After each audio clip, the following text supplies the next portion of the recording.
जेव्हा जग मंदीकडे झोकत आहे, पण भारत हा एक असा देश आहे जो हायवे, रेल्वे आणि पोर्ट्स असे डिजिटल नेटवर्क हा असे नव्याने बांधत आहे. भारताच्या नकाशामध्ये एक नवीन जोडणी उभारत आहे. फक्त शहर नव्हे, तर भारताचं भविष्य जोडत आहे. नव्या नव्या संधी, नव्या नव्या नोकऱ्या, नव्या नव्या बिझनेसेस भारतासाठी उपलब्ध होत आहे. पण ही स्टोरी फक्त ब्रेकिंग न्यूज नाही. आज आपण उलगडणार आहोत भारताची इन्फ्रा बूम 2025. म्हणजेच की इन्फ्रास्ट्रक्चर सेक्टरमध्ये जी आलेली बूम आहे, जी ग्रोथ आहे, ते आज आपण या व्हिडिओमध्ये बघणार आहोत. हा व्हिडिओ खूप महत्त्वाचा आहे. शेवटपर्यंत बघा. आणि यामध्ये आपण बघणार आहोत की आपल्याला स्टॉक मार्केटमध्ये गुंतवणुकीच्या काय संधी उपलब्ध आहेत. एक बदलाचं पर्व आहे, याची कल्पना जगानेही केली नव्हती. मित्रांनो, या इन्फ्रास्ट्रक्चर सेक्टरमध्ये आपण स्टेप बाय स्टेप बघणार आहोत की याची ग्रोथ कशा पद्धतीने होत आहे. भारताची जी इकॉनॉमी आहे, तर त्या इकॉनॉमीवर कसा परिणाम होत आहे, शेअर मार्केटवरती कसा परिणाम होत आहे, कुठले शेअर्स आपण याच्यामध्ये घ्यायला पाहिजे किंवा कुठला सेक्टर आपण यामध्ये घ्यायला पाहिजे. तर डायरेक्ट शेअरमध्ये नसून आपल्याला गुंतवणूक करता येतं, आपण ETF द्वारे पण यामध्ये गुंतवणूक. तर चला बघूया आपण डिटेलमध्ये या भागामध्ये. भारताच्या वाढीचा पाया म्हणजेच ही इन्फ्रास्ट्रक्चर. कारण रस्ता, रेल्वे, पोर्ट, विमान वाहतूक जे आपण ह्या बघतोय, तर याच्याशिवाय आपला भारत जगू शकत नाही. वीज जी आपण आज बघतोय इकडे तिकडे सगळीकडे, इलेक्ट्रिक व्हेकल्स चालू आहेत, जी पॉवर सेक्टरमध्ये जी भरारी घेत आहे भारत, तर हे आपण बघतोय की हा एक इन्फ्रास्ट्रक्चरचा भाग आहे. नव्या नव्या कंपन्या भारतामध्ये येत आहेत, तर हा पण एक इन्फ्रास्ट्रक्चरचा भाग आहे. भारतात दररोज 35 किलोमीटरची महामार्गाची बांधणी होत आहे, भारतमाला आणि गतिशक्ती या योजनेअंतर्गत. या योजनेअंतर्गत भारतामध्ये जवळपास 1.47 म्हणजे 1.47 लाख किलोमीटर या एवढ्या रस्त्याचं नेटवर्क बांधणीचं काम असा भारतामध्ये चालू आहे. तर जवळपास या क्षेत्रामध्ये माल वाहतूक जी होणार आहे, ही 40% यामुळे वेळ कमी होणार आहे. आणि त्यामुळे हे भारत हा कनेक्टिव्हिटीमध्ये खूप जवळ येणार आहे. आपल्या जवळ होणार ट्रान्सपोर्टेशन यामुळे खूप क्विक आणि फास्ट होणार आहे. लेटेस्टली जर आपण एक्झाम्पल जर बघितलं महाराष्ट्रामध्येच, तर महाराष्ट्र मुंबई आणि नागपूरला जोडणारा जो कॉरिडॉर आहे, तर हा समृद्धी हायवे हेच एक मोठं एक्झाम्पल आहे आपल्यासाठी. तर यामुळे कितीतरी तासांची बचत झालेली आहे ट्रान्सपोर्टेशनमध्ये. दुसरं क्षेत्र आहे रेल्वे आणि इलेक्ट्रिफिकेशन आणि स्पीड. तर आज आपण बघतोय की भारतीय रेल्वे जवळपास 90% रेल्वे जी काही आहे, तर ती इलेक्ट्रिफिकेशनवर चालणारी बनवत आहे आणि झालेला आहे. वाहतुकीचा जो वेग दुप्पट करत आहेत, म्हणजेच उद्योग आणि निर्यात या दोघींना चांगला पर्यावरण मिळत आहे, दोघींना चालना मिळत आहे. यानंतरचं जर सेक्टर आपण बघितलं, तर पोर्ट्स आणि लॉजिस्टिक. तर यामध्ये सागरमाला ह्या योजनेअंतर्गत जवळपास 800हून अधिक बंदर प्रकल्प सुरू आहे. तर भारताचं लॉजिस्टिक नेटवर्क आता यामुळे मल्टी मॉडेल बनत आहे. रेल्वे, रस्ता, हवाई महामार्ग आणि जलमार्ग हे एकत्र जोडले जात आहेत. यानंतर अर्बन ट्रान्सपोर्टेशन. 100पेक्षा जास्त शहरं स्मार्ट सिटी झालेली आहेत आपल्या भारतामध्ये. होय. या वेगवान प्रगतीबरोबरच अ, भारताला काही अडथळेही आहेत. तर हेच भारताचे खरे तर यशाचे खरे कसोटीचे क्षण आपल्याला त्यामुळे अनुभवायला भेटतात. यामुळे पहिलं कारण आहे लँड ॲक्वाजिशन आणि त्याचं अप्रुव्हल्स. तर यामध्ये गव्हर्नमेंटला खूप त्रास सहन होतो आणि लँड ॲक्वाजिशनमध्ये आपण बघतोय की याच्यामध्ये सर्वांनाच याच्यामध्ये वेळही जातो आणि याच्यामध्ये एक मोठं टास्क बनून जातं. त्यामुळे काय होतं, जे काही प्रोजेक्ट्स होणारे ज्या टायमिंग लाईन दिलेली असते, तर त्या टाईम लाईनच्या ते बियॉन्ड जातात. तर ह्या ॲक्विजिशन, लँड ॲक्विजिशन आणि याचमुळे याचा प्रोजेक्टवरती परिणाम होतो. यामुळे काही जमीन परवानग्या, त्यामध्ये एन्व्हायरमेंटल जे काही नॉर्म्स असतात, तर हे सगळे मंजुरी असतात. तर याला वेळ हा जातो. त्यामुळे हे जे वेळखाऊ टप्पे असतात, हे ज्यावेळेस पार पडतात, तर त्यावेळेस खरा हा मार्ग सुलभ होतो आणि आपल्याला दिसतं की ते काम ज्यावेळेस पूर्णत्वात येतं, त्यावेळेस सगळं आपल्याला दिसतंय. आपण आत्ताही बघितलं की मुंबईसारख्या ज्या शहरामध्ये मेट्रोचं कसं तयार झालेलं आहे. अंडरग्राऊंड मेट्रो ही मुंबईमध्ये या लेटेस्ट आता पंतप्रधान मोदींनी याचं ओपनिंग केलं. त्यानंतर पुण्यामध्येही मेट्रोचं जाळं चांगलं उपलब्ध झालेलं आहे. तर अशा पद्धतीने आपल्या महाराष्ट्रातही चांगलं इन्फ्रास्ट्रक्चर उपलब्ध होत आहे. याच्यानंतरचं चॅलेंज आहे फंडिंग आणि एक्झिक्युशन रिस्क. तर यामध्ये सरकारने नॅशनल इन्फ्रास्ट्रक्चर पाईपलाईन याच्या अंतर्गत जवळपास 111 ट्रिलियन गुंतवणुकीचं लक्ष ठेवलेलं आहे. तर यामध्ये प्रायव्हेट पब्लिक पार्टनरशिप यामध्ये वाढवणं आवश्यक आहे. हे गव्हर्नमेंटचं याच्यामध्ये एक म्हणणं आहे याच्यामध्ये. कारण केवळ सरकारी निधी यामुळे पुरेसा नाही. त्यामुळे पब्लिक पार्टिसिपेशन याच्यामध्ये वाढत आहे. यानंतरचं जे काही टास्क असणार आहे यामध्ये स्किल वर्कफोर्स अँड टेक्नॉलॉजी यासाठी मेगा प्रोजेक्ट्स उपलब्ध होत आहेत. त्यामध्ये स्किल इंजिनियरची गरज असते. त्यानंतर काही डिजिटल्स जे काही टूल्स आलेले आहेत आता AI ड्रिवन मॉनिटरिंग करणं, त्यानंतर ड्रोन मॅपिंग करून ज्याचा योग्य वेळी त्याचा वापर करणं हे खूप महत्त्वाचं या गोष्टी आहेत. त्यामुळं स्किल मॅन पॉवर याच्यामध्ये खूप गरजेची आहे. अशा पद्धतीने हे खूप मोठं चॅलेंज आहे. तर ह्या सर्व सेक्टरमध्ये ज्यावेळेस आपण बघतोय आताचे जे काही चालू आहे तर टेक्नॉलॉजी पण खूप मोठं कार्य करते याच्यामध्ये. त्यामुळं स्किल मॅन पॉवर याच्यामध्ये खूप गरजेची आहे आणि ती लागणार आहे. त्यामुळे जवळपास ह्या इन्फ्रास्ट्रक्चर सेक्टरमध्ये जवळपास आपण बघितलं तर ह्या प्रेडिक्शन याच्यावरून असं दिसतंय की पूर्ण ह्या सगळ्या सेक्टरमध्ये जवळपास 10 लाख नवीन नोकऱ्या उपलब्ध होण्याची शक्यता आहे असं यावरून दिसतंय.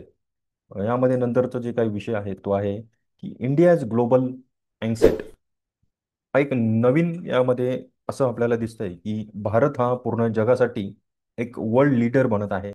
भारत आज केवळ देश नाही तर infrastructure partner to the world असं यामध्ये म्हटलं जात आहे. त्यामुळे प्रत्येक देश हा भारतामध्ये येऊन काहीतरी आपला बिझनेस ग्रोथ होण्यासाठी बघतोय. भारतामध्ये त्याला एक बिझनेस पार्टनर हवा आहे आणि त्या पद्धतीने ते त्यांचा ग्रोथ स्टोरी इथे आपल्याला स्थापन करताना दिसत आहे. त्यानंतर पोर्ट्स टू पॉवर त्याच्यामधला हा एक सेगमेंट याच इन्फ्रास्ट्रक्चरमध्ये आहे.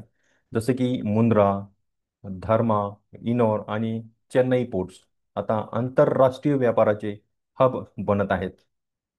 India, middle east, Europe economic corridor तर हा भारताला नव्या व्यापाराचा केंद्रस्थानी आणत आहे. तर हा एक नवीन प्रोजेक्ट त्यामुळे आपल्याला त्यामुळे दिसत आहे. त्यानंतर एव्हिएशन आणि एअरपोर्ट तर हा नवीन सेगमेंट आहे. भारत हा जगातील सध्या तिसरा असा देश बनत आहे. त्यामध्ये एअर ट्रान्सपोर्टेशन जास्त होत आहे. त्यामुळे एअर ट्रॅव्हलिंग जास्त वाढत आहे. त्यामुळे विमान बाजार तर हा भारतातील एक प्रमुख बाजार म्हणून बघितला जातो. त्यामुळे एअरपोर्ट्स आणि जे काही एव्हिएशन इंडस्ट्री आहे त्यामुळे ही खूप जोरदार आपल्याला दिसत आहे. भारतामध्ये उडान ही योजना जर तुम्हाला माहिती असेल तर या योजनेअंतर्गत 100हून अधिक नवीन विमानतळ आत्ता ही ऑपरेशनल झालेली आहे भारतामध्ये.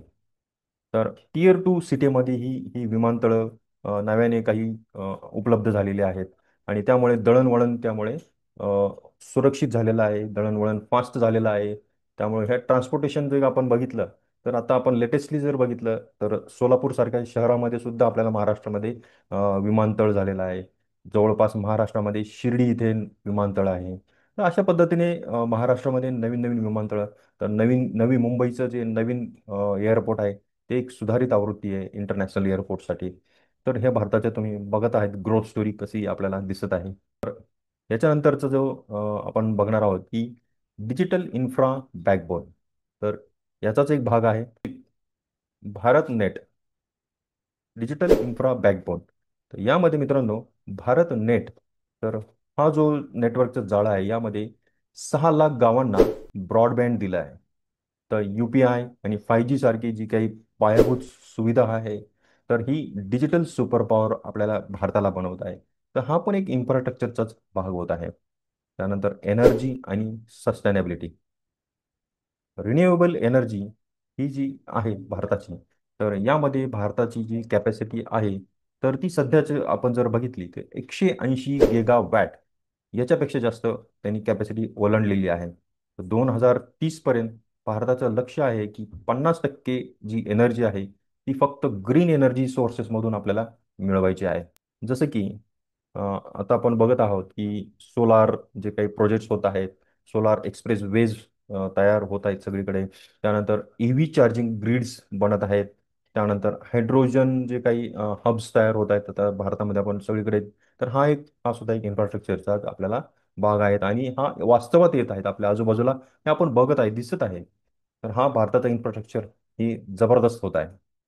आता या पुढचं लक्ष काय असणार मित्रांनो, बियॉन्ड 2025, म्हणजे 2025 नंतर 2035 पर्यंत आपण लक्ष आपलं ठेवायला पाहिजे. 2025 हा एक टप्पा आपण पार केलेला आहे. हा आपला एक शेवटचा टप्पा नाही आहे. तर आपण आता बघत आहोत की 2035 हे आपलं एक टार्गेट आहे. तर पंतप्रधान मोदींनी जे स्वप्न बघितलं आहे भारताचं, की सुपर पॉवर जी आपली इकॉनॉमिकल सुपर पॉवर आपली जी बनणार आहे भारत, तर यामध्ये जर इन्फ्रास्ट्रक्चर हा एक ग्रोथ स्टोरी आपली बनत आहे. 2030 पर्यंत भारताचं जे काही लक्ष्य आहेत, तर यामध्ये पहिलं आहे 200 नवीन शहरं हे स्मार्ट सिटी बनवायचे आहेत. 5,000 किलोमीटर हाय स्पीड रेल बनवायचे आहेत. त्यानंतर $1.5 ट्रिलियन एक्सपोर्ट इकॉनॉमी आपल्याला बनायचं आहे. 100% ज्या आपल्या रेल्वे आहेत त्या आपल्याला इलेक्ट्रिफिकेशन करायचं आहे. त्यानंतर आपली जी लॉजिस्टिक कॉस्ट आहे ती लेस दॅन 8% ऑफ आपले GDP आपल्याला करायचे आहे. म्हणजे भारताची जी काही GDP आहे त्याच्यात ती आपल्याला 8%ने कमी करायची आहे.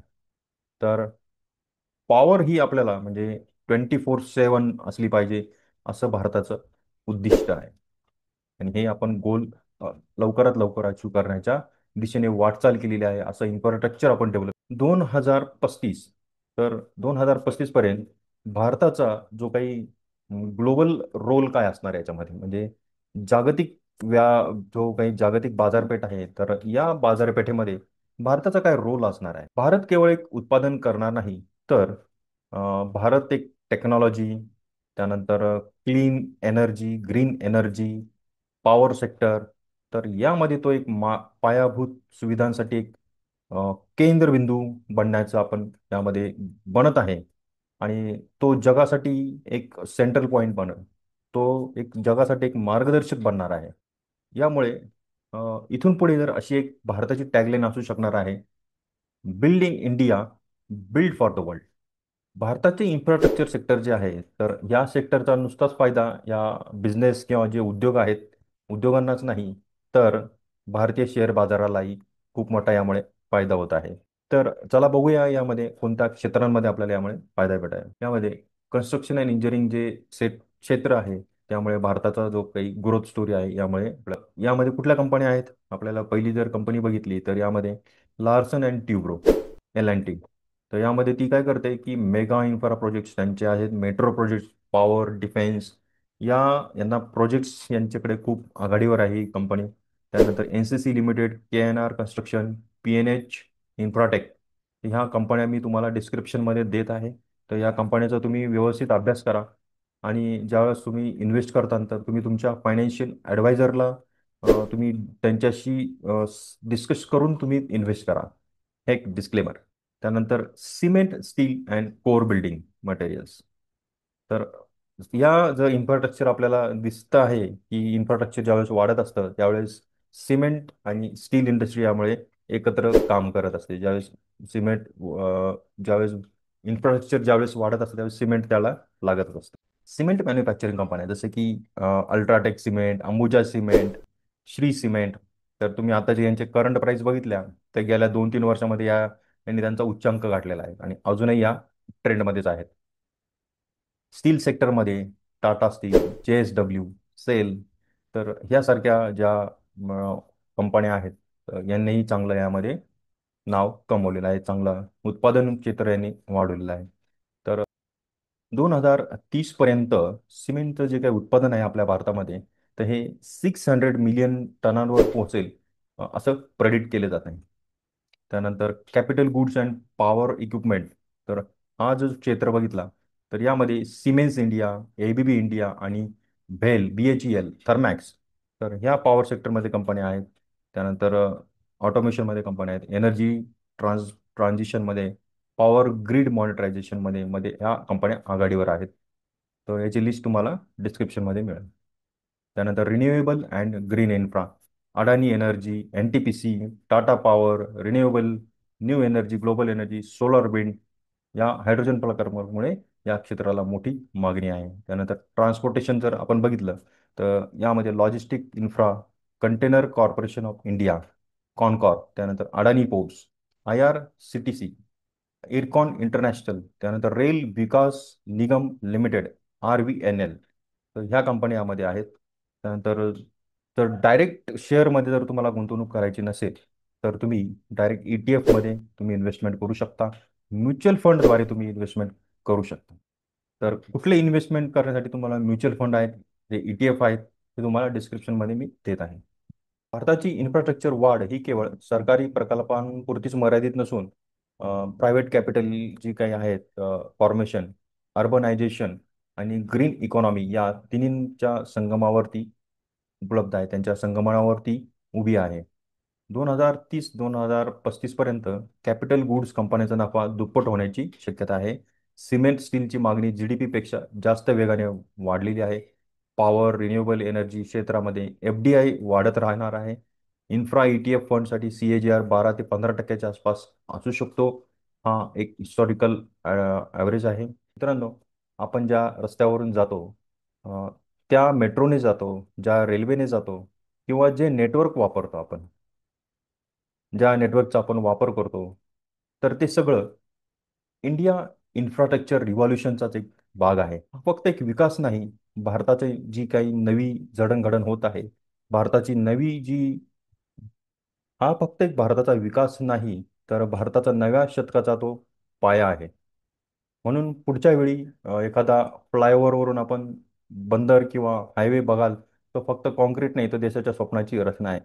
म्हणून पुढच्या वेळेस तुम्ही एखादा ज्यावेळेस प्रवास करत असाल, ज्यावेळेस एखादा फ्लायओव्हर तुम्ही एखादा बघाल, ज्यावेळेस एखादा पोर्ट तुम्ही बघाल, एखादा एअरपोर्ट किंवा बंदर ज्यावेळेस तुम्ही ट्रान्सपोर्टेशनमध्ये ज्यावेळेस बघाल, रस्ते बघाल चांगले तुम्ही, तर त्यावेळेस तुम्हाला असं दिसेल की ते फक्त एक कॉन्क्रीट नाही, तर ती एक देशाच्या स्वप्नाची एक रचना आहे. तुमच्या मते भारताचं पुढचं गेम चेंजर क्षेत्र कोणतं असणार आहे पुढचं? कॉमेंटमध्ये नक्की कळवा. हा व्हिडिओ जर तुम्हाला आवडला असेल तर नक्की लाईक करा, शेअर करा, कॉमेंट करा आणि सबस्क्राईब करायला विसरू नका. धन्यवाद.